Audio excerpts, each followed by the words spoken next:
Longtime radio personality Sheldon Sharpless is a true local treasure to the Phillipsburg community and an inspiration to WPHB listeners for the last 50 years. On WPHB Radio, 21 minutes past 9 o'clock here in the morning with Sheldon. Radio on-air personalities are rarely seen, but their voice can become the soundtrack of your community. Sheldon Sharpless started his journey at WPHB Radio in Phillipsburg in 1960 and is still going strong 50 years later.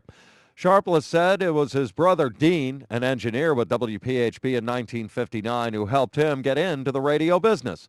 Sharpless is a throwback to the radio days when you actually played records, not CDs or music that plays from a computer. And he still plays vinyl records during a show to this day and loves the authentic sound that comes with vinyl. Yes, it does. Yes, it does. A lady down Carthage told me one time, I know if I hear the scratching on there that you're playing the vinyl record. but they know that. It's wonderful.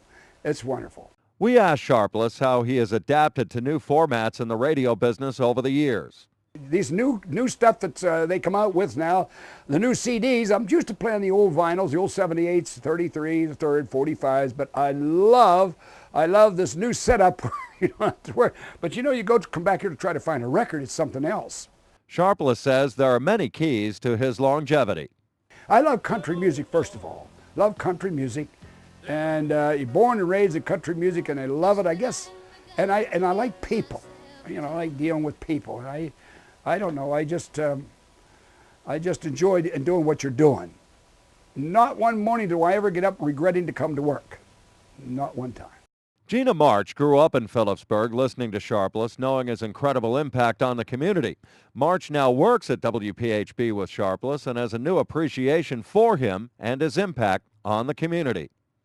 I'll tell you, he is the heritage of Phillipsburg and what he means to the community.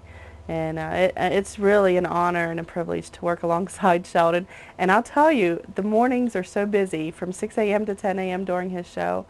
It is just really phenomenal. The amount of phone calls that come in, the amount of people that walk in to say hello, the goodies that people bring. I'll tell you, I've eaten very well since working with Sheldon. We told you earlier about Sharpless and his love of country music. One of the biggest moments of his career revolved around one of the biggest legends ever in country music. Probably Hello Darling, Conway Twitty. And the auditorium gets this, seats it. Auditorium seats 800 people. We had 1,500 in each show, 2 shows. 1,500 in each show. And he said, what's the fire marshal going to say? Well, we are the fire marshal. This is the fire department raising the money, you know. And so it was great. And Conway did a great show. And ones long after that, of course, Mickey Gilley, Johnny Lee, we had them all here. And all the money we put into community. The radio station made nothing off of that. It was all for charity. And it was a great, great time doing that, too. In the hospital, we raised money for the hospital. And they did a great job. Sharpless has been with the Sandy Ridge Fire Company for 60 years now, getting his basic fire training in the Navy in the Great Lakes and the Philadelphia Naval Yard. Laura Mack, a previous owner, referred to Sharpless as the Joe Paterno of the Moshannon Valley. Sharpless says he just has a kinship with his listeners. No, the people in the Shannon Valley, I love them. I love them dearly, and it isn't anything we wouldn't do. They bring apple pies to us. And they know I love peanut butter pie. Because you could tell by the size of me, I didn't miss too many pies. And of course, they had peanut butter cookies, and Christmas time now, they're so gracious, and we kind of enjoy it. When you make new friends every day, Sharpless has a tough time thinking about doing anything else. Nope, can't see. As long as I can get off hunting. I love to hunt. That's second best hunting. I used to run the ambulance for 25 years. I did that, and I love helping the people in the ambulance. You learn a lot doing that, but the biggest thing was radio in my life. And enjoy it. My sons were in the radio, and of course they said, Dad, we get out of this radio. We're getting out of here. We're going to get a real job.